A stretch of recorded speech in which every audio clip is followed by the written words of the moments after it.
Kali ini bersama dengan saya sekali lagi. Seorang panglima perang.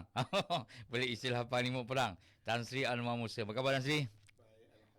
Alhamdulillah. Kita rasa teruja bila Tan Sri dapat bersama dengan kita buat kali yang kedua. InsyaAllah. Kalau Tan Sri ada apa-apa yang nak cerita yang tak lepas gitu tu, kita cerita habis hari ni. Baik. Bersama dengan kita hari ni, Alhamdulillah, Tan Sri Anwar Musa, yang juga merupakan timbalan pengarah Jabatan Pilihan Raya PAS Pusat. Alhamdulillah. Jadi memang sangat kenalah dengan kita semua kerana kita buat pilihan raya. Hari ni kita bawa panglima perang pilihan raya. Apa yang nak cerita, apa yang dia nak share pada kita. Alhamdulillah, Tan Sri Anwar Musa sudi bersama kita dan alhamdulillah diberi kesihatan nampak raya. Allah Taala berikan kesihatan yang lebih kan, dan mampu sampai buat kali yang kedua, dan insya-Allah untuk kali ini kita akan kempen lebih giat lagi. Tuan-tuan dan puan-puan, sidang pendengar mata Allah sekalian, yang penonton semua, sedar tak sedar minggu hadapan, hari ini dah 24 dan sini, hari ini 24 November. Yes. 4 November. Kita akan menghadapi saat-saat peperang pada minggu hadapan, lebih kurang dalam 7 hari lagi ataupun 8 hari lagi menjelang 2 Disember. Jadi masing-masing semua dah bergiat untuk berkempen. Okey, baik. Sebagai memulakan mukadimah santai kita hari ni, Tan Sri, start daripada Tan Sri mari yang pertama itu kan, sampai ke hari yang kedua ni, senggam beberapa hari, kita boleh rasakan kempen-kempen yang dijalankan oleh kedua-dua parti ni agak giat sebenarnya kan, tanpa kita sedar. Cumanya mungkin gema tu agak kurang sikit, Tan Sri. Apa komen Tan Sri? Silakan. Terima kasih. Assalamualaikum warahmatullahi wabarakatuh. Alhamdulillah, terima kasih kerana sekali lagi dapat bersembang santai petang ini, dan hari ini kita boleh bercakap lebih banyak lagi tentang perjalanan siri-siri kempen PRK Kemaman. Alhamdulillah, saya bersyukur kerana saya berpeluang untuk berada dalam di dua sudut yang berbeza. Berada dalam menjaga dan mengendalikan jentera pilihan raya Barisan Nasional sekian lama, yang mengendalikan war room, yang mengendalikan sistem, yang mengendalikan pentadbiran, malah menjadi pengarah pilihan raya banyak kali. Masya Allah. Pilihan raya kecil saja saya rasa dah hampir 11 kali saya jadi pengarah atau penyelaras. Pengarah pilihan raya dalam kawasan tu memang banyaklah. Mungkin 9-10 kali kan. Dan sekarang saya berada dalam pasukan atau dalam saf jentera pilihan raya PAS, dan saya sangat bertuah kerana saya dapat menimba ilmu daripada dua sudut yang berbeza, yang mana sebelum ni kita melihat daripada jauh dengan segala prasangka dan kadang-kala prejudis dan kadang-kala merendah-rendahkan ataupun memandang lekeh kepada lawan dan sebagainya. Sekarang ni saya berpeluang untuk lihat secara jujur, secara langsung, dan pada saya itu satu ilmu yang boleh dipergunakan untuk kebaikan. Kalau dikatakan pilihan raya ini nampak sejuk kan? Sejuk. Pertama memang cuacanya sejuk. Sejuk betul lah. Cuacanya sejuk tu. Memang cuacanya sejuk. Yang keduanya, pilihan raya ni dah yang ketiga. Pilihan raya yang ketiga dalam 1 tahun. Bermakna para pengundi berada dalam keadaan yang sangat siap siaga, sangat faham tentang isu yang ada. Jadi tidak ada perkara-perkara yang betul-betul yang kata terlalu nak memberikan excitement, kerana belum kita cakap rakyat lebih faham. Sebagai contoh, sebagai contoh, pilihan raya ini terpaksa diadakan semula kerana Barisan Nasional lepas pilihan raya Parlimen tak puas hati. Kan kononnya diklaim pilihan raya ni ada pihak calon ni menang kerana sogokan. Walaupun dalam hati saya kata tadi, saya kadang-kadang tergelak lah. Sebab saya mengendali pilihan raya BN banyak kali. Saya tahu sangat cara BN. Berapa banyak dia belanja pun saya boleh Okey, okey. Kalau saya nak cerita kan, tapi kita tak adalah niat begitu kan. Kita tak adalah kerana kita dah keluar, kita nak terlalu memburuk-burukkan. Tetapi secara realistiknya adalah sangat tidak wajar lah BN cuba nak timbulkan satu persepsi kononnya pilihan raya ni menang kerana berlaku sogokan. Pertama, bila menang dengan majoriti puluh-puluh ribu, macam mana nak kata sogokan? Kalau menang 10 undi, 15 undi perbezaan, maknanya yang kalah tu kuat. Kemudian tak menang. Why tak menang? Sebab ada beberapa orang kena beli kan.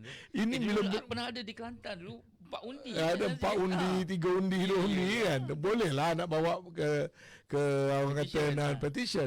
Tapi kalau dah kalah berpuluh-puluh ribu, kemudian kita cari alasan yang rakyat tengok tak pernah sabar. Itu menyebabkan rakyat sejuk tu. Rakyat tak bagi sambutan terutama kepada Barisan Nasional sebab rakyat tak suka. Kita dalam politik ni jangan buat benda yang bercanggah dengan sentimen rakyat. Jangan mengada-ngada.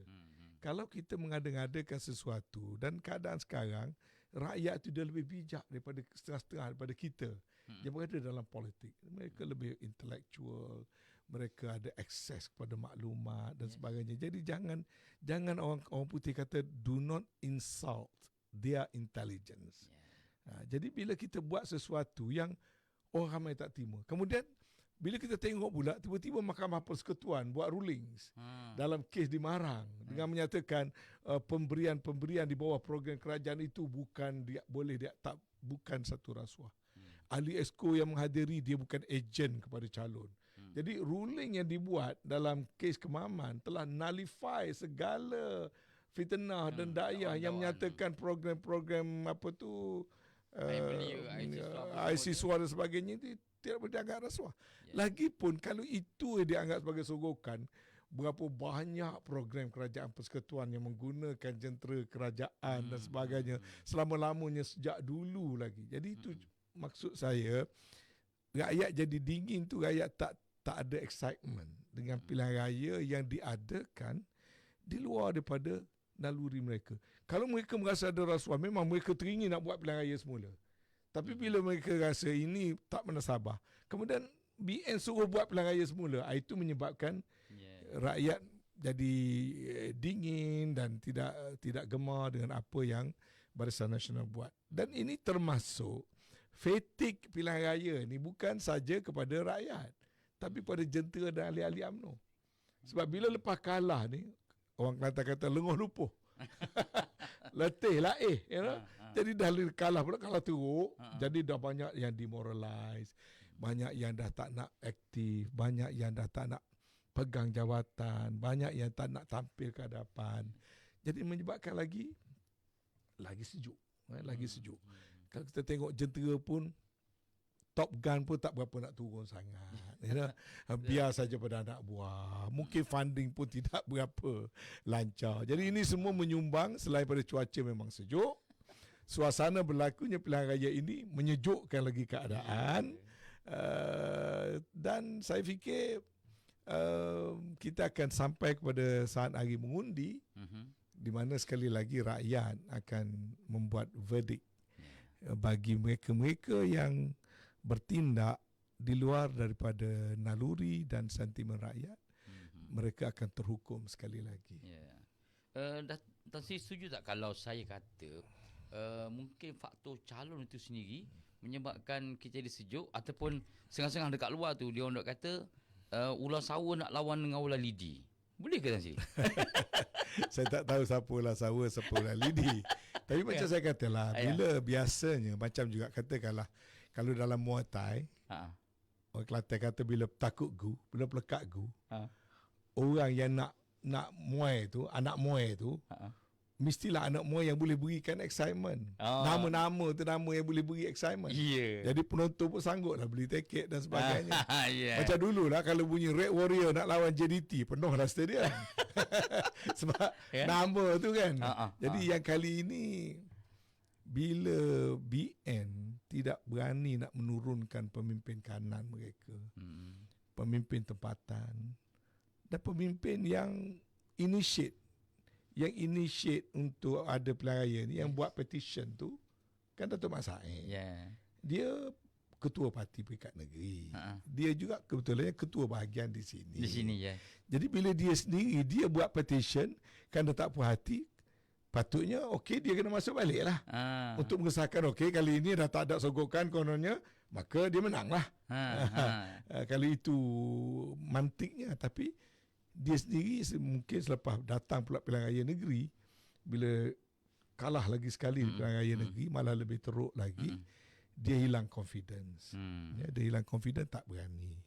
Dan apabila general tak berani, maka tentulah anak-anak buah di bawah juga sama ada tak berani terkesan sifat dia. Dan apa tu, mungkin juga general tak bagi pada orang lain, sebab ada juga desa-desu katanya kalau bagi orang lain, kalau tiba-tiba takdirkan menang ke apa ke, bukanlah akan boleh mengancam pula ketua bahagian kan. Jadi akhirnya timbalan tak diberi, banyak tokoh-tokoh baru pun tak diberi. Jadi mana ni macam kita kata cross line lah ni. Cross line lah. Jadi orang di bawah tengok, memanglah dia satu daripada faktor yang jadikan sejuk. Sebab dia biasanya dalam pilihan raya kan, saya banyak 7-8 kali jadi calon. Orang ni naik semangat ni, dia tengok siapa kita. Kalau tiba-tiba bila kita bertanding, yang duduk diam pun dia, orang Kelantan kata dia beri kabang. Apa? Sebab ni orang jadi calon hok belagu angin dengan dia. Hok dia maknanya hok dia dia kena, dia besok, dia terutai budi, dia pernah saing. Jadi bila kita terlibat dalam jadi calon ni, dia pakai nak kata lah. Tiba-tiba bila mari hok dia tak kena, tak besok, tak budi dengan dia ke apa semua. Jadi biarlah orang lain lah dulu. Jadi gitu. Menambah lagi kesejukan. Jadi sebab tu saya kata sejuk ni di belah BN. Tapi kalau tengok di belah kita, saya pantar pada awal lagi. Awal 5 bulan lepas lagi, bulan lalu, 5 bulan lagi, jentera kita dah turun ke bawah dengan segala data, dengan segala gerak kerja. Dan satu perkara yang saya syukur tengok, kerana selain daripada jentera yang committed, kita mempunyai kaedah kempen yang sangat beretika. Itu penting. Sebagai satu wadah perjuangan Islam, kita ada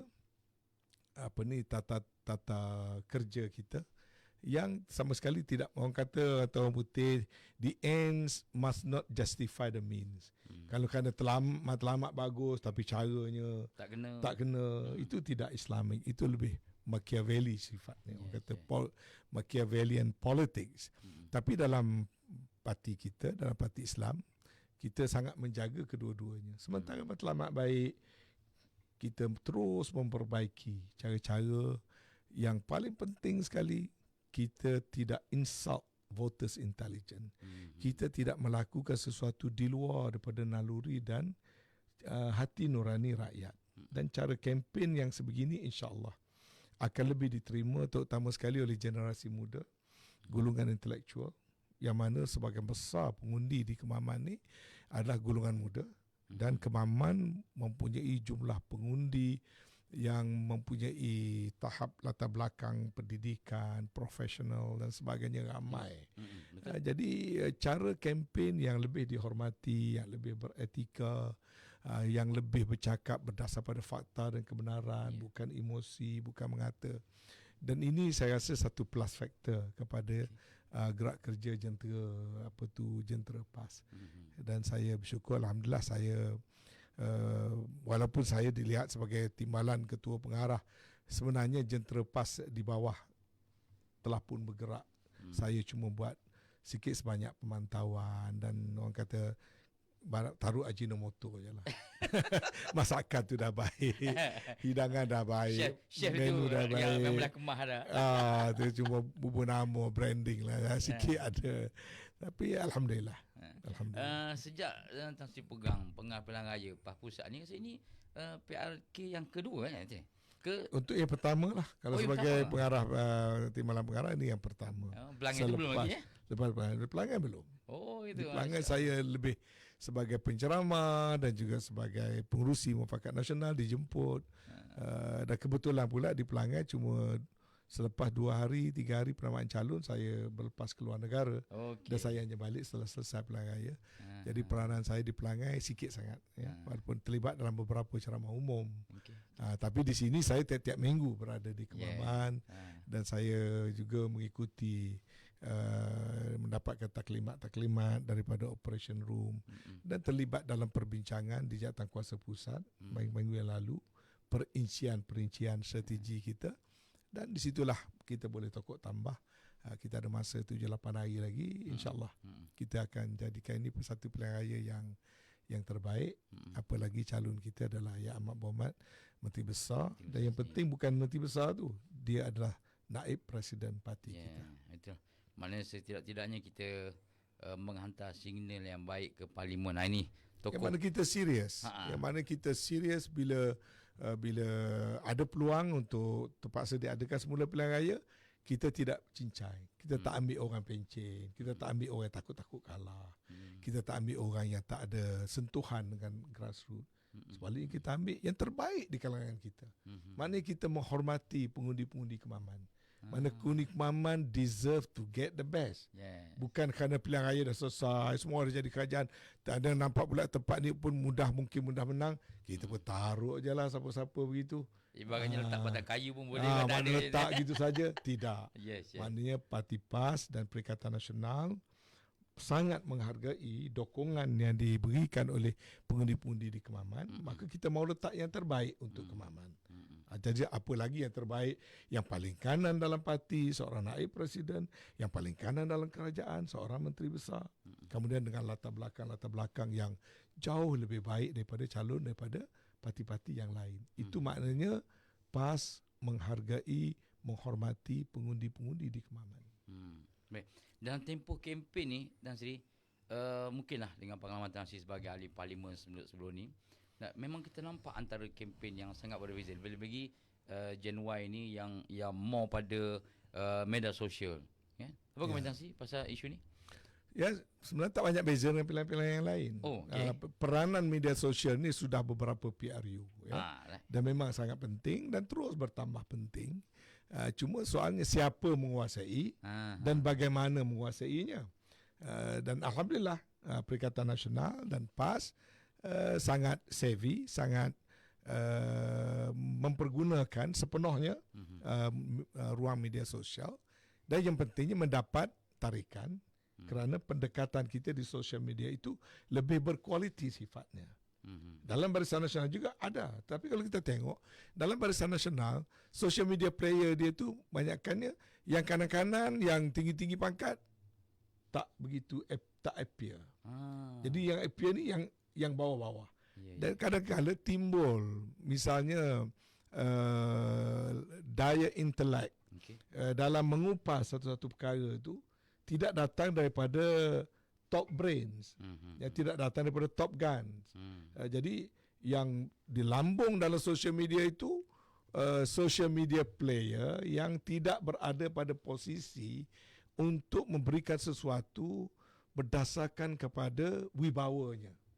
Dia bezanya kalau seorang presiden, naib presiden, ahli Jawatankuasa Pusat atau dalam UMNO ahli majlis tertinggi, itu pun pernah tengok juga orangnya. Jadi masing-masing ada track record.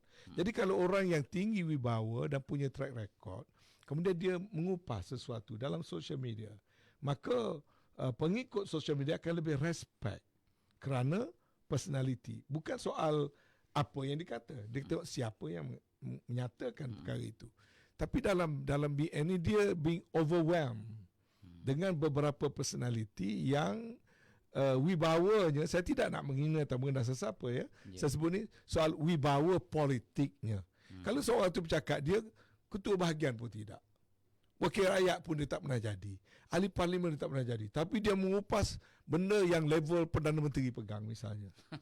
Mungkin dia boleh cakap berdetam kan. Kemudian track record dia pula, yang dia cakap lepas-lepas bila orang semak balik, semuanya tak menjadi, tak betul. Jadi watak-watak yang sebegitu banyak dalam BN ke depan. Sedangkan mereka-mereka yang mempunyai posisi quiet, reserve, senyap saja. Tapi sedangkan dalam PN, dalam PAS, kita tengok yang bercakap biasanya adalah mereka-mereka yang punya authority punya wibawa. Mereka orang yang dipilih oleh rakyat, mereka menang.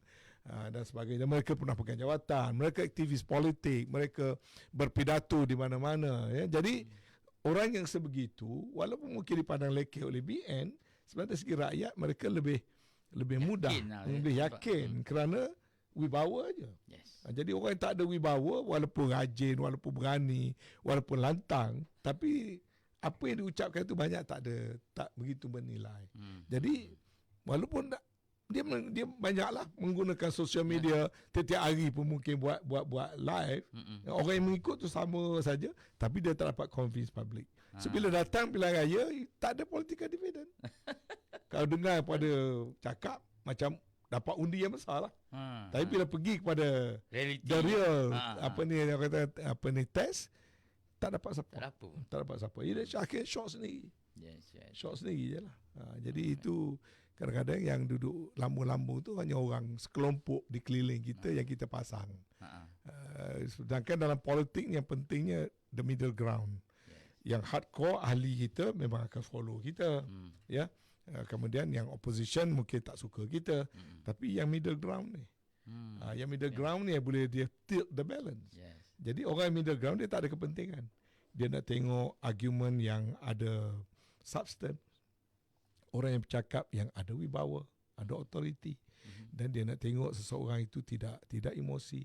Dan tengok orang itu ada track record bila dia berkata sesuatu itu sesuatu yang ada nilai.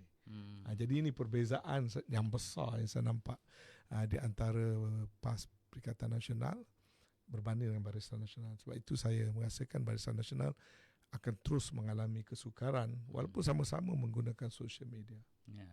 Kan soal wibawa dan integriti. Tasir setuju ke mungkin sokongan UMNO dan Barisan Nasional semakin menurun sejak dia bergabung dengan PH?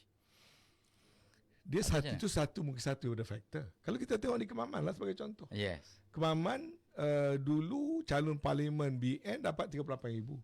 PH dapat 8,000. Yes. Gabung dua-dua sepatutnya dapat 46,000. Yes. Tapi bila datang pilihan raya PRN, undi dia duduk 37,000 juga. Mana ke mana pergi yang 8,000 lagi?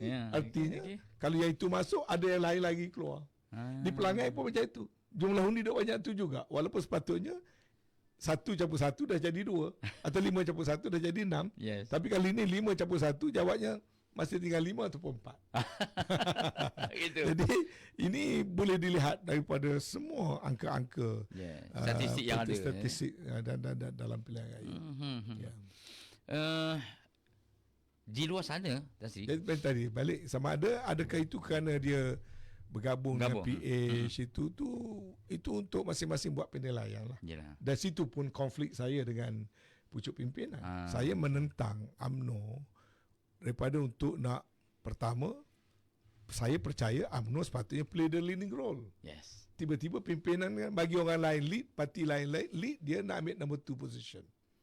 Kan sedangkan masa tu Mahir Sabri jadi Perdana Menteri. PAS sokong, semua sokong. UMNO untuk jadi Perdana Menteri. Walaupun jumlah kursi tak seberapa. Tiba-tiba Ambenden yang ini ambil pendekatan di mana bagi orang lain nombor 1, kita hanya ambil nombor 2. Itu pertama, saya tak setuju. Kedua, kita tinggal rakan-rakan parti-parti yang memperjuangkan dasar yang sama. Memperjuangkan dasar supaya Melayu dan Islam menjadi trust kepada politik. Kita tinggalkan, kita ambil 2 parti yang jelas dasarnya tidak pro Melayu, tidak pro Islam. Saya tak kata dia against, tapi jelas tidak pro Melayu, pro Islam. Baik PKR ataupun DAP, kita tak payah apologetik. Ini politik, kena berkata benda yang benar. Tiba-tiba UMNO meraja-rajakan 2 parti ini. Saya menentang. Jadi penentangan-penentangan ini kerana saya berpendapat jika berbuat demikian, collateral damage-nya adalah UMNO akan hilang sokongan. Tapi mereka kata tidak. Sebaliknya buang orang macam saya ni, maka UMNO akan jadi bersih. Buang gantung orang macam Syamuddin, buang macam Khairi, akan jadi lebih kuat. Okey, satu teori try. Setelah ditry, sekarang dapat jawapannya. Hakikatnya macam itu. Hakikatnya lain. Jadi sekurang-kurangnya saya sudah berkata benar. Jadi nak tuduh macam-macam, kata saya nak khianat dan sebagainya. Tapi itu biarlah Allah SWT menentukan. Maka saya yang pentingnya bukan soal partinya saja, perjuangan. Jadi oleh kerana PAS dengan Bersatu lebih menunjukkan konsistensi perjuangan dan lebih berwibawa, lebih berintegriti, maka bila saya dibuang daripada padang, saya orang perjuangan. Jangan expect saya mati, jangan expect saya diam. Saya akan terus berjuang. Dan yang penting, siapa yang mengekalkan dasar perjuangan semikian? PAS. Maka saya dengan hati yang senang, dengan hati yang reda, bersukarela untuk terus berjuang dia dengan bersama dengan PAS. Dan saya syukur. Kerana mudah-mudahan apa yang saya lalui ini menjadi ikutan pula kepada orang lain. Dan jelas rakyat bersama dengan PAS. Bukan saya saja. Jadi ialah kita nampak pun antara kita kata tunggak masa muafakat nasional pun ada tansi juga. Ya, sebab kita fikir begini. Macam saya kata tadi, jangan buat benda yang rakyat tak suka. Apa benda yang rakyat suka? Rakyat suka pada perpaduan. Ya, betul. Apa lagi yang rakyat suka? Rakyat nak tengok parti Melayu kuat. Apa lagi yang rakyat suka? Rakyat nak tengok parti Melayu, parti Islam memerintah. Betul. Kenapa buat benda yang bercanggah dengan hati naluri orang Melayu? Kenapa tinggalkan orang Melayu pergi pada orang lain? Kita bukan nak resis, tapi keutamaan. Dalam Islam ada keutamaannya. Islam jaga diri, membunuh diri tak boleh. Yang tu ada. Jadi jaga diri, jaga orang terdekat. Bukan nak menefikan orang yang jauh sikit. Jadi ada step-step dia. Macam mana boleh kita tinggalkan harakat perjuangan yang hampir sama dengan kita, malah rootnya sama pun. PAS, Bersatu, UMNO ni rootnya sama, dasar sama. Mungkin ada khilafiah sikit dari segi pendekatan.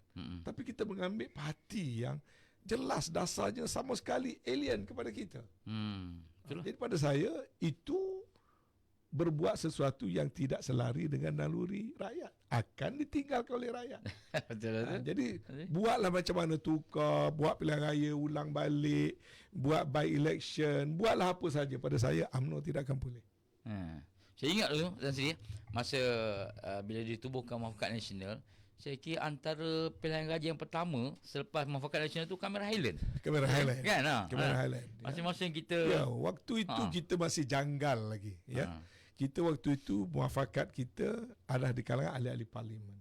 Ahli parlimen PAS dengan UMNO bersetuju untuk saling support satu sama lain. Kemudian bila datang pilihan raya di Selangor by election, kita hanya bekerjasama dari segi pergi ceramah dan sebagainya dan tidak meletakkan calon. Tapi kita tidak dalam satu soft yang bersama. Tapi bila datang Kamera Highland, kita bersetuju tu untuk pergi ke next step. Iaitu bukan saja sokong calon yang dibawa oleh satu pihak, iaitu oleh BN, tapi bersama-sama dalam jentera.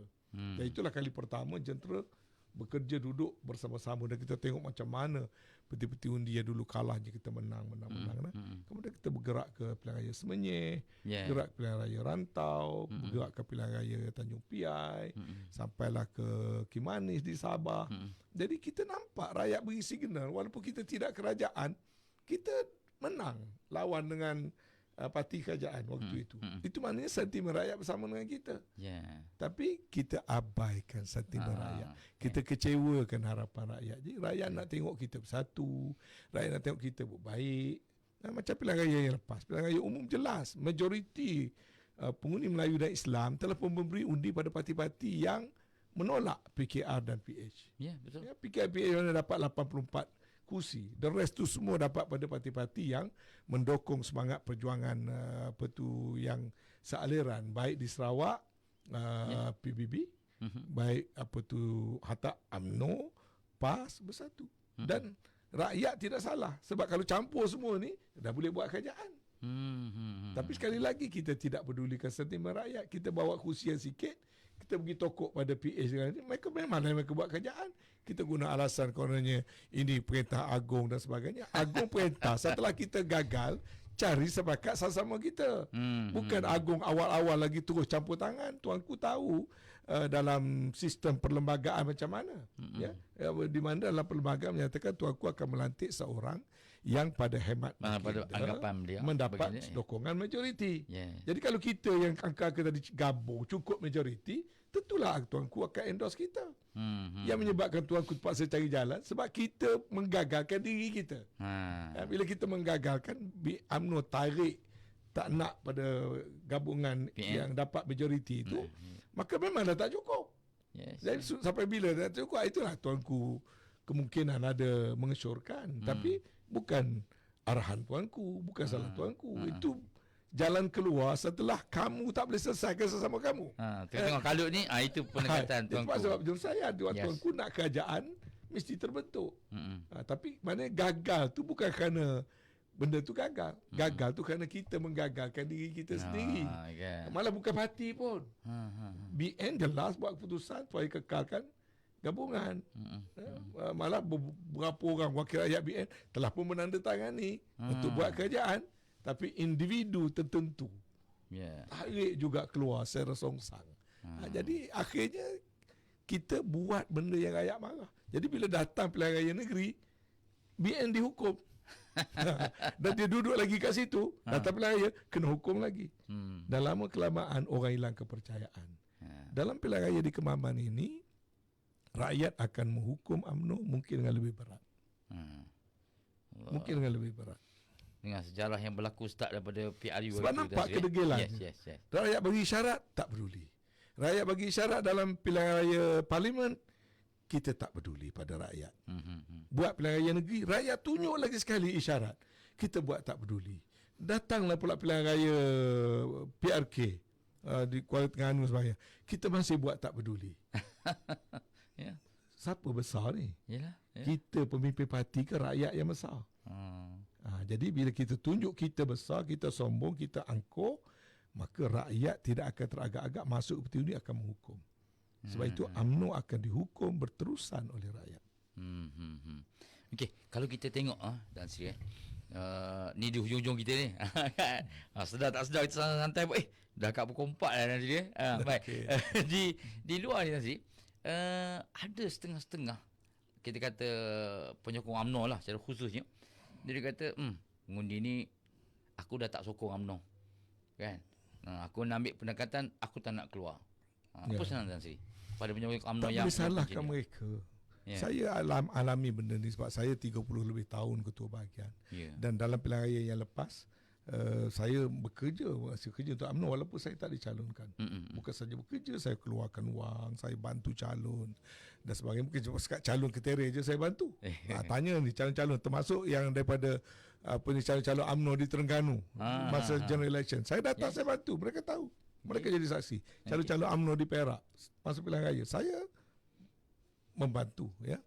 Tetapi apa pun yang saya buat, termasuk dalam kawasan saya, ini pengalaman kita lalu, rakyat tawar hati, menyebabkan mereka pun tak nak keluar mengundi.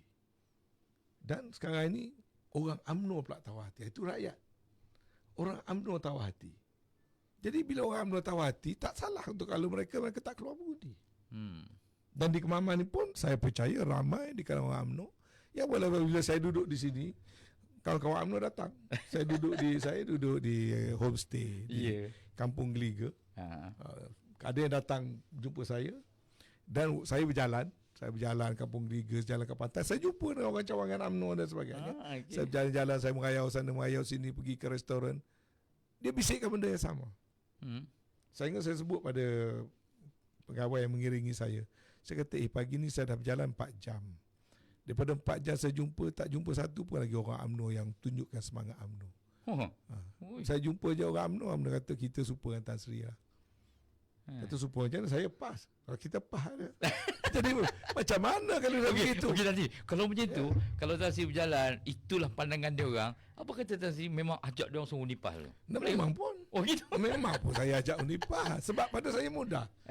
Orang Melayu, orang Islam jangan kekal berpecah. Kalau dengan hanya tak keluar mengundi sahaja, kita hanya melayan perasaan kita kerana kita tak puas hati. Tapi dari segi perjuangan kita rugi. Sebab tak keluar mengundi tu. Tak keluar mengundi. Sepatutnya termasuk pilihan di Kemaman ini peluang untuk kita menunjukkan solidariti, muafakat Islamiah kita. Muafakat Melayu, muafakat Islamiah, muafakat nasional, gunalah apa istilah pun. Kita boleh manifestasikan. Kita boleh letak satu undi sebagai pelaburan saham kita kepada solidariti politik orang Melayu dan Islam. Sebab politik ini panjang. Ini satu by election. Mungkin ada lagi by election. Dan nak menunggu kepada pilihan raya umum. Tak boleh kata nak tunggu pilihan raya umum akan datang baru kita nak buat. Tidak. Setiap hari perjalanan ini kita kena menyumbang. Jangan rasa kecewa. kita tak jadi kerajaan. Jangan rasa kecewa kita tidak merintah kerajaan pusat. Jangan rasa kecewa kursi UMNO dilarikan, diberi kepada orang lain. Jangan rasa kecewa. Caranya adalah beri sumbangan kepada apa yang betul. Jadi yang betulnya sekarang ialah kena mengikat solidariti perpaduan umat Islam, dan buat masa ni tak ada 2, tak ada 3. Hanya Perikatan Nasional yang ditunjangi oleh PAS. Kebetulan di sini PAS bertanding. Maka pada saya semua orang, termasuk kawan-kawan saya ahli UMNO, patutnya keluar dan beri undi kepada PAS. Sebab ini kaedah nak beri signal kepada pemimpin. Kalau hari itu kalah 27,000 dan PRN baru ni kalau campur-campur saya tengok kalah 28,000. 28. Menaik lagi. Jadi kali ini biarlah kalah 40,000. Ya. Jadi itu sahaja nak beri isyarat kepada pemimpin. Yes. Kamu degil lagi, kami tak akan putus asa. Memberi kamu isyarat. Baik Islam kata kalau kita rasa benda tu tak betul, lawanlah. Kalau boleh dengan tenaga, dengan tangan, kalau tak boleh lagi dengan lidah, kalau tak boleh lagi dengan niat, dengan hati, pilihlah. Ini nak lawan secara fizikal tak boleh lah. Dia betul. Presiden, dia orang besar, dia ketua bahagian kan. Maka lawan dengan tangan dalam bentuk mangkah. Yes. Tak payah pergi nak bergaduh kan. Jadi time memangkah, tunjukkan kita lawan. Caranya menangkan PAS. Jadi dengan cara itu bukan niat apa-apa, niat beri kesedaran. Sesat di hujung jalan, balik ke pangkal jalan. Orang Melayu, orang Islam patut belajar apa berlaku di Palestin, di kalangan bangsa Arab. Kenapa kita, kalau kira Palestin ni di utara Arab, di timur Arab, di selatan Arab, tolak sebelah laut, lain tu semua dikelilingi oleh Arab semua. Arab Mesir, Arab apa, tapi tak selesai. bila buat persidangan negara-negara Islam, 4 negara Arab sendiri yang menggagalkan, yang menolakkan. Jadi orang lain gelaklah kat kita. Orang akan gelak je. Kita bolehlah berdemonstrasi sana, berdemonstrasi sini, tapi orang Palestin menghadapi hari-hari kena bom, kena bunuh dan sebagainya. Kita nak buat macam mana kan? Jadi serupa juga dengan kita, jangan bergerak ke arah perpecahan. Pecahan at least survival Melayu dan Islam kita pegang. Mesti diutamakan. Sebab mengundi ni bukan satu benda biasa. Mengundi benda fardu. Betul. Bagi orang Islam, mengundi adalah benda fardu. Malah dikatakan fardu, bukan saja fardu kifayah, fardu ain. Mana benda yang wajib, kalau semua orang tak peduli, berdosa semua kita. Betul. Jadi mengundi itu kan benda main. Bukan soal nasi satu bungkus, bukan soal allowance orang bagi ataupun kerana orang ajak, tidak. Kena niat. Sebab nak membina, nak menjaga agama dalam keadaan sekarang, kena bermula dengan kuasa. Rasulullah sendiri pun nak jaga agama kena ada kuasa. Sebab tu Nabi diperintahkan hijrah, pergi ke Madinah, bentuk kerajaan, buat askar, buat hubungan diplomatik, buat piagam Madinah. Mana dibina negara bangsa, kemudian barulah Islam dapat ditegakkan. Jadi kita semua cinta pada Islam, pada agama kita. Apa peranan kita nak membangunkan Islam, nak mempertahankan Islam dalam negara kita ni? Dan kita kena yakin. Jangan malu nak kata kita nak mempertahankan Islam, nak jaga. Jangan malu. Orang kata tak bolehlah nanti kau cakap Islam, orang bukan Islam pula. Kecil hati. Tak bolehlah nak takbir nanti orang lain pula kecil hati. Ini semua racun-racun yang dipasang oleh Zionism. Yes. Sebab kalau kita kena yakin, mula-mula kita kena yakin Islam itu adalah penyelesaian. Kita bersyahadah dengannya. Kita baca tiap-tiap hari, inna salati wa nusuki wa mahyaya wa mamati lillahi rabbil alamin. Apa yang nak meragukan kita nak menyokong gerakan Islam? Dan kita kena yakin Islam itu boleh menyelamatkan Islam dan bukan Islam. Nak wujudkan keadilan, sebab orang lain kalau dia berlaku adil kerana naluri dia suruh berlaku adil. Kita berlaku adil perintah Allah. Takkan kita nak langgar? Setuju. Menjaga orang bukan Islam. Sampai Nabi kata, barang siapa menyakiti zimmi, akulah musuhnya. Dan apa tu, dan tidak boleh sama sekali kita kata berasabiah. Laisa minna man da'a ila asabiah. Tegas Rasulullah. Jadi kita kena yakinlah. Ini kita pula, tak boleh takut kawan-kawan bukan Islam kecil hati. Tak boleh. Kita lah yang kena yakinkan orang Islam. Sama-sama Islam kena yakin Islam tu penyelesaian. Kemudian barulah kita boleh yakinkan orang bukan Islam. Wahai sahabat-sahabatku orang-orang kafir. Ini nak sebut kafir pun dah takut dah. Ini penyakit apa? Ayat tu jelas. Qul ya ayyuhal kafirun. Kafir tu istilah. Bukan penghinaan. Tapi sifat orang yang tak terima kesan Allah, dia kufar, orang kafir. Maka Islam dah cakap, wahai beritahulah kepada orang-orang kafir. Dia bukan kata beritahulah kepada orang-orang bukan Islam. Tidak. Beritahulah kepada orang-orang kafir, aku tidak akan menyembah apa yang kamu sembah. Dan kamu tidak akan menyembah apa yang aku sembah. Yes. Dan aku tidak akan beribadat cara kamu ibadat. Dan kamu pun tidak akan beribadat cara aku beribadat. Lakum dinukum waliyadin. Bagi aku agama aku, bagi kamu agama. Cantik. Jadi apa yang nak ditakutkan? Nak ada Islamofobia sebab apa? Tapi kalau orang Islam sendiri, secara tak sedar dia yang Islamofobik. Haji, berat tu. Dia, kalau aku tegas sangat soal Islam ni, mungkin orang bukan Islam kecil hati. Oh, kalau perang di Palestin, tak ada kena guna agama, ini soal kemanusiaan. Memanglah bunyi cantik. Tapi kita tak boleh nafi. Rootsnya adalah agama. Dan perang itu adalah jihad. Jihad itu adalah agama. Orang nak suruh kita tak berapa pegang dokumen agama supaya semangat kita jadi lemah. Kalau perang ni masalah biasa-biasa saja, ni perang dunia je lah. Kita ni bukan soal perang dunia. Kita perang dunia dan akhirat sekali, Lepas tu itu orang ganjaran dia. Orang Palestin dia tak takut mati sebab dia ada dunia satu, ada akhirat satu. Jadi dan tentu ini sama semua betul, dan tentu sama macam tu. Kita takkan kalah. Sama ada kita menang, istilah ada kalah syahid. tak ada. Betul. Kita tak ada istilah kalah dalam Islam. Sangat seronok. Kalau pegang pada benda yang betul, tegakkan agama, kita tak ada istilah kalah. Barulah ada keberanian. Itu orang kata dalam bahasa psikologi, dia kata inferiority complex. Allah. Apa dia inferiority complex? Rasa rendah diri dengan tak kena pada tempat. Ini bahaya ni kalau orang Islam rasa inferior. Bila kita kata inferior, secara tak sedar, kita katakan Islam tu tak complete. Bila kita kata, kita rasa macam Islam tu ada benda yang tak lengkap, itu dah menyentuh akidah kita dah. Betul. Sedangkan ayatnya jelas, al-yawma akmaltu lakum dinakum wa atmamtu alaikum ni'mati wa raditu lakum Islam madinah. Tuhan meredakan Islam setelah Islam itu dilengkapkan, disempurnakan. Yes. Jadi macam mana boleh kita kata Islam ni ada inferiority? Dan macam mana orang Islam mesti ada perasaan inferiority complex? Tak patut betul gitu. Tak patut ada. Tak boleh. Orang Islam tidak boleh ada perasaan inferiority complex. Barang siapa ada inferiority complex, dia menghampiri Islamofobia. Dan Islamofobia itu senjata kepada musuh-musuh Islam. Yes. Mana kita submit kepada senjata musuh-musuh Islam? Tak boleh. Strategi dia orang dia nak swing balik sebenarnya. Nak swing, bagi kita jauhkan lemah. kita lemah pada agama. Kenapa dulu pejuang-pejuang, panglima-panglima dulu menang dalam keadaan yang adverse? Mak kilau sudah. Bagi contoh. Saya bagi dalam perang Uhud, dalam perang Badar, perang dalam bulan puasa, dalam keadaan tak makan tapi boleh menang. Betul. Sebab tidak ada inferiority complex. Sebab apa? Di belakang kita ada Allah SWT yang akan menolong kita bila kita berpegang pada benda yang benar.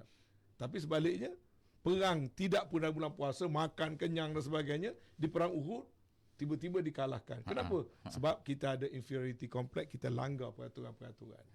Jadi kena ada ini keyakinan yang basic yang ada, tapi malangnya orang kita tidak berani nak pergi sampai ke situ.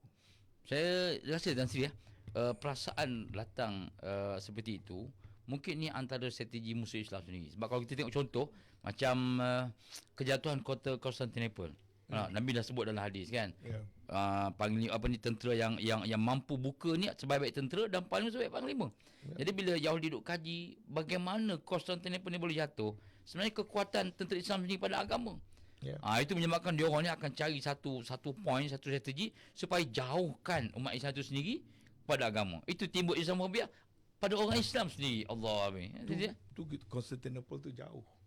Kita tengok dalam negara kita di Nusantara. Bagaimana bila orang Belanda rasa payah nak mengalahkan orang Indonesia. Ya betul. Okay. Kemudian wujud manusia seperti Snoke Egronje. Dan dia menyamar. Dia menyamar jadi Islam.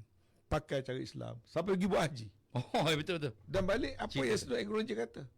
Satu pada cara ni suruh pecah-pecahkanlah kekuatan orang Islam ni. Pisahkan dia daripada kekuatan agama. Akidahnya. Akidah, ya betul. Memanglah itu senjatanya. Dan ini senjata yang sudah dipakai bertahun-tahun lamanya oleh orang-orang yang tidak menyukai Islam. Jangan kita nafikan yang tak suka pada Islam tu banyak. Banyak. Jangan kita kata tak ada. orang bukan tak suka dengan kita, kita tak kena cara. Bukan. Dan saya dah sebut dalam sejarah, saya sebut di parlimen pun. Bila DAP menyerang PAS di parlimen, saya UMNO ketika itu. Sengaja saya tampil, saya tak beri peluang pada orang PAS bangun jawab di parlimen. Sebab PAS yang dituduh. PAS yang dituduh Taliban waktu itu dan sebagainya. Saya beritahu bahawa dalam sejarah, tunjukkan dengan saya, sejarah waktu Islam memerintah, Islam menzalimi orang. Islam membunuh kanak-kanak ke, Islam membunuh perempuan ke, Islam membakar orang lain ke, Islam meruntuhkan rumah ibadat orang lain, tak ada. Sewaktu sebelum Isabella and Ferdinand mengalahkan Empire Islam di kota Cordoba, Islam saja bila Islam merintah di situ, orang Yahudi dan orang Kristian bebas beramal ibadat. Tapi selepas pada itu bila naik je orang lain, macam-macam. Sehinggalah sekarang kita dengar orang Islam kena halau, orang Islam kena bakar, orang Islam kena halau ke laut. Banyaklah nak sebut negara baik di China, baik di Rohingya, di Myanmar ke di mana-mana. Tapi dalam sejarah Islam, Islam melindungi semua. Sebab apa? Melindungi itu kewajipan. Tapi kita yang tak berani nak mengendengahkan sejarah kita sendiri. Sehingga orang orientalis dan sebagainya, dia melukis, mewajahkan Islam mengikut cara mereka. Cara mereka. Dia kata Nabi Muhammad tu berdakwah di hujung mata pedang. Saja bila sejarah mana pula Nabi Muhammad mengajak orang masuk Islam dengan meletak mata pedang. Malah banyak kalau kita baca sejarah, termasuk yang sahabat dah nak pancung, nak bunuh pun kerana tu, bila orang tu mengucap 2 kalimah syahadat, sahabat kata, tak ni pura-pura ni ya Rasulullah, pura-pura ni mengucap ni, takut kat aku. Dia kata, mana mu tahu? Takut kena bunuh. Takut kena bunuh. Mana mu tahu, terima. Dan Nabi dapat, sampai saat tu Nabi marah sahabat kan? Nabi dapat pengaruh. Kenapa? Kerana bukan saja soal lidahnya, dakwahnya, tapi perbuatannya. Sebab tu jangan orang Islam pula menjadi penyokong kepada Islamofobia ni. Kita takut sangat dengan Islam, tapi tak takut pula dengan LGBT. Tak takut pula dengan rasuah, tak takut pula dengan menipu, tak takut pula bergaduh sama Islam. Yalah. Tak kepelik namanya itu. Allah Rabbi. Itulah mungkin betullah jadi pilihan raya ini balik cerita kemaman jauh kita pergi tadi tu. Dan kita cerita Islamofobia tu mungkin watak tu sebenarnya ada di saya baru dapat laporan ada ceramah 2-3 malam lepas. 2-3 penceramah BN. Pertama dia melanyak Tok Guru. Betul nanti. Ini ada lagi penyakit ini. Saya punya nasihat lah. Kita politik juga. Tapi kena ada etik. Pertama, hormat orang kalau dia dah tua. Aisyik ni dah tua dah. Yang keduanya, hormat orang bila ilmunya lebih pada kita. Itu dah jelas. Aisyik menulis buku dah beratus. Berdakwah, berucap ni beratus dah. Saya dulu pun lawan juga dengan Aisyik. Tapi saya tidak bertutur kata kasar kerana saya tahu banyak tempat yang Aisyik lebih pada kita. Tapi saya dengar ceramah seorang ahli MKT UMNO 2 malam lepas. Dia tak ada etik. Dan sebenarnya tak menguntungkan. Percayalah, orang tu datang kerap lagi ceramah Kemaman, lagi banyak BN akan kalah. Sebab orang Kemaman lebih kenal Aisyik lebih pada nama Allah tu. Betul, dan orang juga kenal dia tu siapa. Rekod dia macam mana dan sebagainya. Aisyik menang berapa kali pilihan raya, rakyat memangkah mengundi dia. Walaupun ada jadi kerajaan Aisyik menang. Yang Allah tu seorang 3 kali dah jadi calon, sekali tak menang lagi. Jadi minta maaf lah ni semua kawan-kawan saya. Tapi nasihat saya, bila saya dengar ceramah ini tak ada etika. Kemudian mereka-reka cerita yang rakyat tahu benda tak betul. Macam masih lagi nak bawa isu, pilihan raya di Kemaman berlaku kerana berlaku rasuah. Kamu tak baca ke judgement yang dibuat oleh Mahkamah Persekutuan? Dalam undang-undang negara kita ni, bila Mahkamah Persekutuan buat satu ruling, satu judgement, dia supersede yang lain-lain mahkamah yang lebih rendah sebelumnya. Dalam kedimaran telah disebut. Yang ketiga, kita kena fahamlah, yang dikatakan rasuah tu bukan dilakukan oleh Cik Alias. Proses tu dikatakan cacat oleh mahkamah. Kita tak menafikan apa yang mahkamah kata. Sebab mahkamah interpret the law. Kita tidak boleh orang kata nak mengambil tindakan yang dianggap sebagai contempt. Kita terima keputusan mahkamah. Ya. Dan kita faham. Mahkamah A dengan mahkamah B tak sebenarnya sama. Ya, you menang sekali boleh kalah sekali. Ya. Dan mahkamah dan sebagainya. Tapi dalam kes ini, mahkamah yang lebih tinggi, Mahkamah Persekutuan, dengan sitting hakim pada masa itu berapa 3 ke 5, telah membuat keputusan dan judgement yang cukup jelas untuk menjadi panduan masa akan datang. Bila berlaku pilihan raya negeri, waktu pilihan raya parlimen belum berubah, kerajaan pusat boleh menjalankan kegiatan-kegiatan yang biasa. Kehadiran menteri bukanlah ejen kepada pilihan raya. Kalau buat pilihan raya parlimen pula dalam keadaan negeri yang tidak terubah, kerajaan negeri boleh jalankan program-programnya seperti biasa. Maka program-program yang dah dibuat oleh kerajaan negeri bukanlah satu rasuah. Kehadiran Exco bukanlah ejen kepada calon. Ini dah jadi ruling bertulis. Tapi dalam ceramah Kak Kemaman masih lagi nak main unsur rasuah. Kerana bila unsur cerita rasuah ni dibawa oleh UMNO against PAS, rakyat cerdik. Yang ini yang berpuluh-puluh kesnya dengan tak boleh sebut lah sebut nanti orang kata saya mengatakan kepada parti lama. Saya tak kata pada UMNO. Saya kata pada pemimpin-pemimpin UMNO. Jadi saya tengok pada ceramah tu masih lagi pada pes yang lama. Nak timbulkan naratif yang lama. Nak menimbulkan kebencian, nak mengadakan cerita dan sebagainya. Saya rasa pengundi sekarang tak pakai dah benda begitu. Orang nakkan pada daya intelek yang tinggi. Orang nak tengok yang pada kebenaran. Orang tak nak tengok emosi. Macam saya kata tadi lah, orang nak tengok watak-watak yang dihormati oleh rakyat. Jadi kalau watak pilihan raya tak menang, jangan cakap banyak. Sebab kita kena tahu rakyat tak nak terima kita. Itulah. Saya boleh cakap sebab saya menang. Saya tak kalah sebab saya tak jadi calon. Tapi kalau kita kalah, dah kalah teruk-teruk tu. Saya pernah mengambil kalah teruk dulu. Waktu saya berlawan dengan 46. Saya lawan Mak Sabu. Tetap di Keteris dulu kan? Di Keteris. Saya tak pernah lari. Sampai sekarang berapa kali orang ajak bertanding sana bertanding sini, saya tak lari. Saya bertanding, saya kata tanding Keteris. Kemudian bila lawan dengan Mak Sabu tu sekali kalah 8,000. Lama saya senyap. Tak cik kalah masa tu? Kalah masa tu. Waktu kita budak lagi masa tu. Tahun 90. Okey. 86 saya menang. 90 saya kalah. Kalah 8,000 kepada Mak Sabu. Jadi bila kalah kita kena terima lah. Mana majoriti rakyat tak suka kita. Ini kalah pun tunjuk lagi sombong. Susah. Allah. Okey, alhamdulillah kita rasa sangat berbesar hati dan seronok kita sembang santai ni pengalaman yang di luar sendiri sebagai terang. Tak apa ada niat nak mengata dan sebagainya. So, tambahan macam saya. Tak ada nak ke mana dah. Saya dah dalam politik pun dah lama. Dah jadi menteri 4 portfolio. Ahli MKT 28 tahun. Masya Allah. Ketua bahagian 37 tahun. Berjuang dalam UMNO 43 tahun. Dan tidak ada perkara benda yang nak terkejar-kejar. Tak ada. Saya cuba nak berkongsi pengalaman saya, berkata saya jujur. Saya tidak malu, tidak bersembunyi. Sebenarnya politik negara memerlukan dua-dua, UMNO dan PAS. Tapi UMNO bunuh diri dia sendiri. Jerat diri sendiri. Waktu UMNO kuat, saya masih ingat ada satu malam dalam musyawarah MKT, orang mencadangkan supaya haramkan PAS. Tun Mahathir jawab, tak boleh. Tak boleh. Pertama, not fair. Guna kuasa, nak cuma mudah mengharamkan orang, dia kata. Isu politik, jawablah dengan politik, dia kata.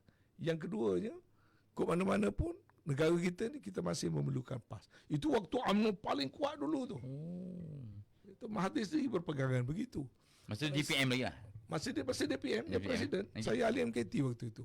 Waktu banyaklah orang buat cadangan begitu. Dan saya rasa teori itu betul lah. Macam main double, dia perlu. Tapi tiba-tiba yang memfarakah tu UMNO. Dia bunuh diri dia sendiri. Dia menjadikan dengan sendirinya bersatu mengambil alih tempat dan peranan dia. Sebab tu bersatu daripada waktu kuat dulu hanya dapat 12 kursi. PRU 14. Baru ni bersatu dapat berapa? 30 kursi. Bersatu dengan yang tak ada apa-apa pun yang kata keluar pada UMNO pun dah boleh dapat 30.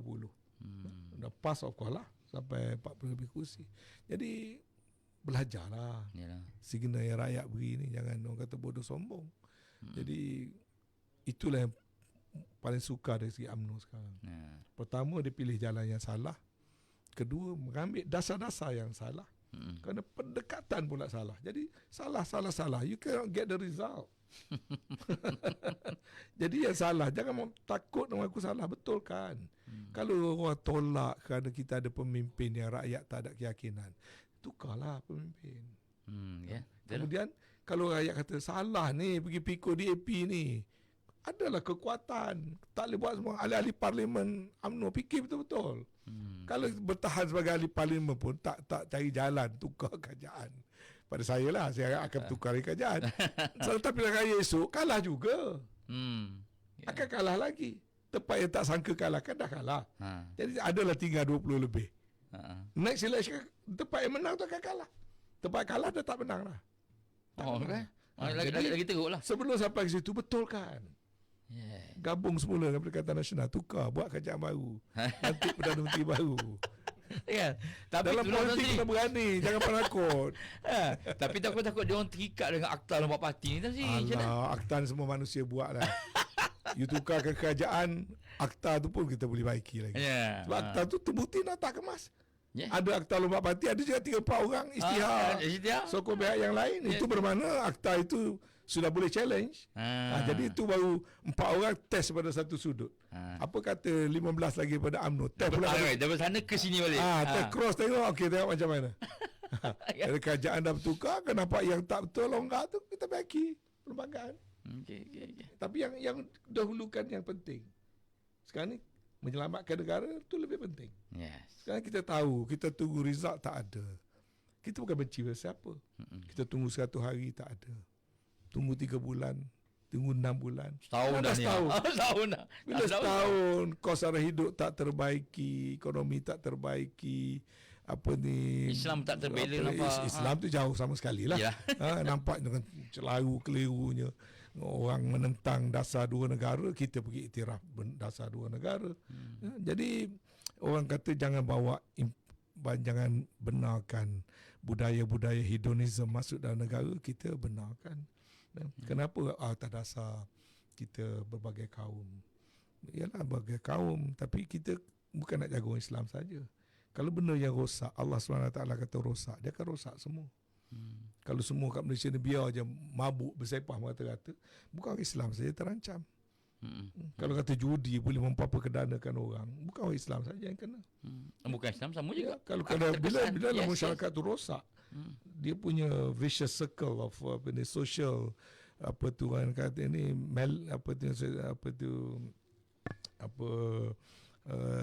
sickness or social diseases. Itu dia berjangkit pada siapa saja. Jadi nak jaga negara kita, kena jaga semua perkara-perkara itu, jangan bawa masuk. Satu dalam Islam kalau Tuhan kata dah LGBT ni, kalau Tuhan kata dah tak boleh pakai, janganlah. Jangan cari jalan lah. Ini nak buat pertandingan Ratu Cantik, pondan lah.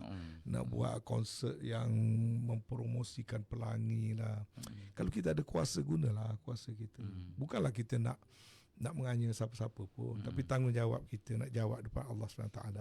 Jika nak jaga kesejahteraan negara, kita kena jaga dari segi ekonominya, kita kena jaga dari segi kos sara hidup, kita kena jaga dari segi nilai-nilai budaya pun penting. Betul. Nilai budaya penting. Jadi takkan wujud baldatun thayyibah kalau kita tak lakukan semua ini. Satu lah dalam bab benda-benda yang Allah larang ni pun, satu kaedah fiqh sebut sadus zara'i kata.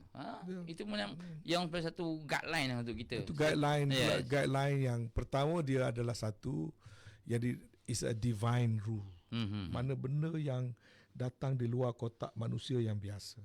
Kadang kita tak terfikir, sebab manusia ni fitrah kita ada kelemahan. Kita ikut kadang-kadang sebenarnya datang bukan kerana benda tu benar, tapi datang kerana nafsu, sebab manusia ni memang ada nafsunya. Jadi datanglah peraturan secara divine intervention. Jadi kemudian boleh kita tengok bila divine intervention datang tu untuk membawa kebaikan. Sebab tu dikatakan wa ma arsalnaka illa rahmatan lil alamin. Rahmatan lil alamin itu ialah dengan adanya agama. Tanpa ada panduan agama tak mungkin datang rahmatan lil alamin. Yang akan datangnya adalah kerosakan. Jadi gunalah itu sebagai panduan. Oh, bila kita buat banyak, ini tonggang agama. Dah jadi kat situ pula. Saya kata kalau tak nak tonggang agama, nak tonggang apa? Nak tonggang nafsu, nak tonggang kuasa, nak tonggang apa? Memang pada saya, memanglah kena tunggang agama. Kalau agama tu dianggapkan sebagai satu kenderaan, satu nak capai satu matlamat keredaan Allah, panduannya agama, maka gunalah. Tapi diberi negatif. Kalau saya pakai kopiah, ini nak tunjuk warak. Sedangkan orang pakai kopiah, tak kata pun orang tak pakai kopiah tu jahil. Jadi untuk apa nak menghina orang pakai kopiah? Dia nak pakai, dia pakailah. Kalau macam saya, kopiah saya pakai. Saya buat sendiri ni. Itulah. Si ada nama lagi tu. Tansian orang Musa. Ada lebih, ada lebih nanti. Nak kata tak boleh pilihan raya ni. Jadi ya, apa salahnya? Kalau dah suka pakai kopiah, pakailah.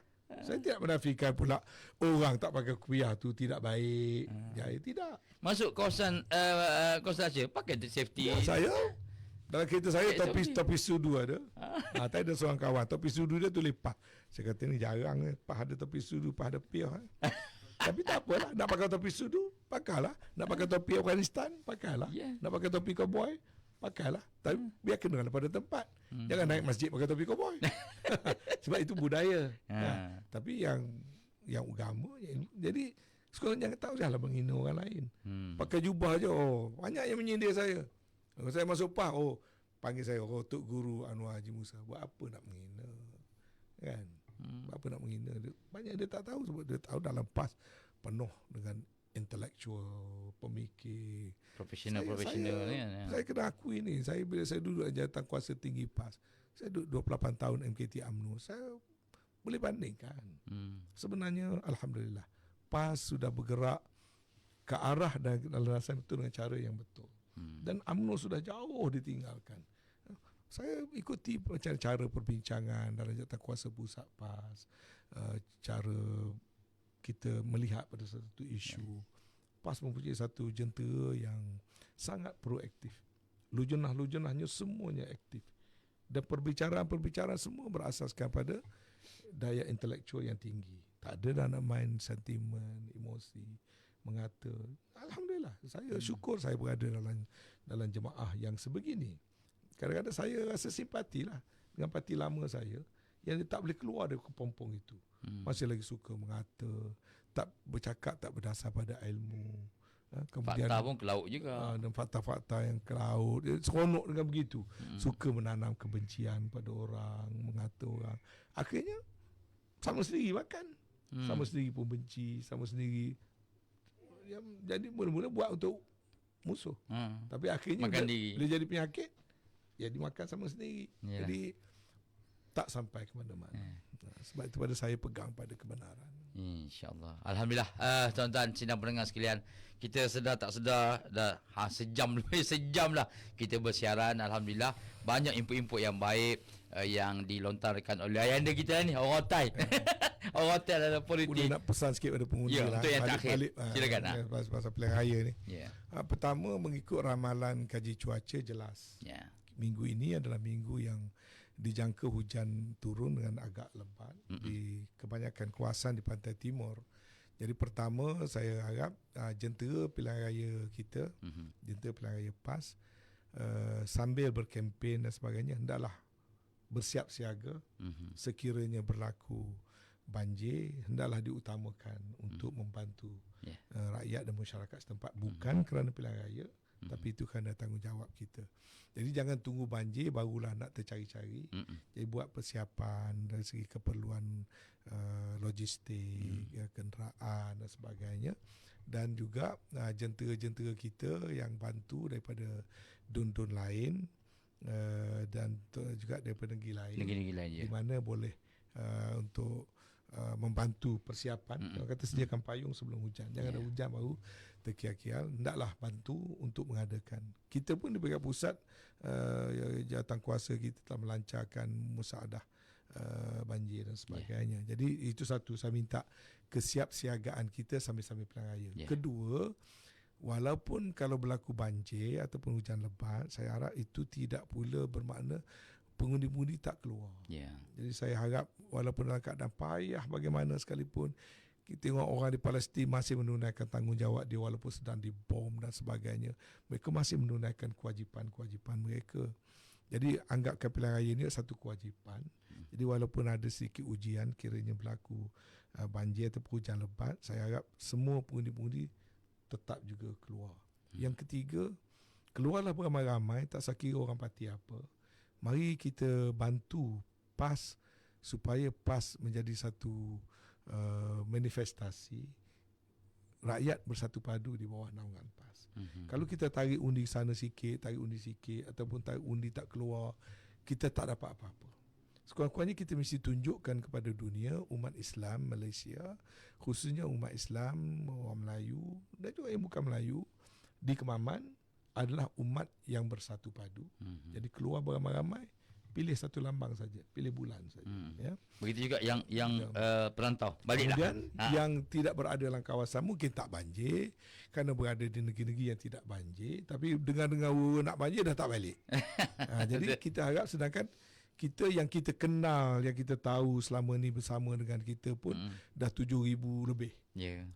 Kita yang panggil penghuni luar, yang itu yang dah memang bersentiasa bersama kita. Saya harap yang 7,000 lebih ni semua baliklah mengundi. Kemudian yang lain-lain lagi ada. Saya tengok dah senarai UMNO. Sebab saya pun dapat juga senarai daripada UMNO. Senarai UMNO pun ada banyak ribu juga yang dianggapkan sebagai penghuni luar. Jadi kali ini baliklah.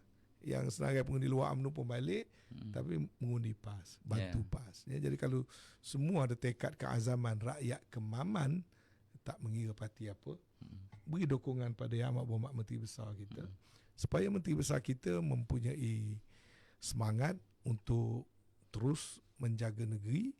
Pada masa yang sama, sudah sampai masanya kita di Pantai Timur ni juga berperan besar di Parlimen. Jadi kita hantar MB kita turut berada di Parlimen. Saya tahu ada orang buat wanda kempen, ini nanti MB jadi tak ada masa, jadi MB tak dapat tumpu pada negeri. Ini semua kempen keanak-anakan. Sedangkan kita tahu di sebelah sana sendiri dah lama dah. Apa tu, baik Lim Guan Eng, baik Lim Kit Siang, baik nak pegang dua-dua Menteri Besar dan sebagainya, pegang dua. Ketua Menteri Sarawak dulu berapa lama, saya lama dalam Parlimen, saya tahu sangatlah. Jadi isu-isu kanak-anakan ni tak payahlah dipedulikan sangat. Just dengarlah begitu saja. Yang penting sekarang ni dalam politik nasional sangat perlu pemerkasaan. Kita tahu di nasional ada masalah, kita tahu di nasional lemah. Kita hantar yang terbaik dalam Parlimen. Tanpa kita sudah tentu negeri, apalagi negeri-negeri di bawah PAS, memang kita akan usahakan, saya sendiri akan turut menyumbang seberapa yang boleh membantu kawan-kawan di negeri. Jangan bimbang, kita tidak akan terlalai sama sekali di negeri-negeri 4 di bawah pentadbiran kita. Walaupun Menteri Besar menjadi ahli Parlimen, malah dengan menjadi ahli Parlimen, mudah-mudahan kalau bertukar kerajaan di pusat, lagilah Terengganu dapat laba yang besar. Mudah-mudahan kan. Dia kata, kalau ada ceramah, dia kata, kalau kena pilih calon BN nanti abang dapat peruntukan. Janganlah cakap macam rezeki di tangan kita. Rezeki itu di tangan Allah. Kalau Allah nak bagi rezeki pada orang Kemaman berlipat ganda, mudah saja datangnya. Dia tak sebimbang sangat soal duit, soal peruntukan dan sebagainya. Macam-macam Tuhan nak tolong. Apalagi kita ada kerajaan negeri yang sudah pun memang daripada parti PAS. Dan saya terus terang, saya kata, saya meramalkan kerajaan pusat akan bertukar bila sampai masanya. Jadi sesuai sangatlah. Menteri Besar kita hantar ke Parlimen. Jadi saya minta semua orang Kemaman, marilah sama-sama dengan saya, kita menghantar Menteri Besar kita ke Parlimen. InsyaAllah. Okey, terima kasih banyak kita ucapkan pada Tan Sri Amran Musa yang juga merupakan timbalan pengarah pilihan raya bagi PAS Pusat. Bos dia Yang Amat Berhormat MB Sanusi. MB Sanusi bos dia. MB ada sidang Dewan Negeri. Dewan Negeri. Kalau MB Kedah tak berapa nampak tu, saya harap difahami sebab persidangan belanjaran Dewan Negeri sudah pun bermula. Sampailah ke 30 hari bulan, tak silap saya. Dia sudah tentulah dia kena tumpukan kepada sidang Dewan Negeri. Tak apa, jangan risau, Anwar Musa ada. Saya akan bantu. Ini pun bukan kali-kali yang paling membuat juga. InsyaAllah sikit lah membantu. Okey, insyaAllah. Jadi terima kasih kita ucapkan sekali lagi pada Tan Sri Amran Musa sudi hadir ke studio kita, dan seruan daripada Tan Sri kepada seluruh penghuni-penghuni Kemaman. Tak kira lah daripada parti mana, untuk kali ini PRK P0404 5 di Kemaman. Sama-sama kita mengundi PAS, insya-Allah. Sekali terima kasih kita ucapkan Datuk Seri. Terima kasih kepada semua pendengar, terima kasih kepada semua penonton yang mengikuti siaran langsung ini. Mudah-mudahan insya-Allah apa yang disebut oleh Panglima Perang kali ini dapat kita hadam baik-baik, kita simpan dalam hati, dan jangan lupa tuan-tuan sekalian terjemahkan apa yang disebut oleh Tan Sri Amran Musa pada pengundian kita 2 Disember nanti, insya-Allah. Yang baik itu datang dari Allah Subhanahu Wa Taala, yang kurang baik itu datang dari kelemahan saya sendiri. Hakikat Allah Subhanahu Wa Taala juga sebagai moderator pada hari ini, sebagai host, saya mengucapkan mohon ampun kemaafan di atas segala kesalahan silap. Mudah-mudahan kita semua terus bersemangat, terus menjalankan kempen yang sihat demi untuk melihat dan kita menghantar Menteri Besar Negeri Terengganu ke Parlimen, insya-Allah. Sekian daripada kami. Aku qauli hadza wa sallallahu azim li wa lakum. Wassalamualaikum warahmatullahi taala wabarakatuh. Bye bye semua.